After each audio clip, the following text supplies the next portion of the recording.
Hello everyone, मागच्या part मध्ये आपण पाहिलं होतं डू आणि डजचा यूज कसा करायचा.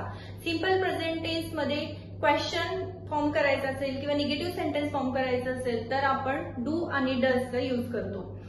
आज आपण बघणार आहोत डीड कुठे वापरायचा. तर सिंपल पास्ट मध्ये क्वेश्चन बनवायचा असेल किंवा निगेटिव्ह सेंटेन्स बनवायचं असेल तर आपण डीडचा यूज करतो. सो आता सेंटेन्स बघूया. सब्जेक्ट स्ट्रक्चर वापरणार आहे. सब्जेक्ट टू ऑब्जेक्ट सिंपल पास्टचं sentence. He went to Mumbai yesterday, काल तो मुंबईला गेला. निगेटिव्ह असेल तर आपण तिथे काय करणार आहे, डिड नॉट ऍड करणार आहे. He did not go to Mumbai yesterday. आता इथे वेंट वापरला होता, इथे वेंटचा काय होईल, गो होईल. V2 चा काय होईल, V1 होईल. So he did not go to Mumbai yesterday, काल तो मुंबईला नाही गेला. आणि क्वेश्चन फॉर्म करताना डीड पुढे घेणार आणि मग subject V1 object question mark. So did he go to Mumbai yesterday, काल तो मुंबईला गेलाय का.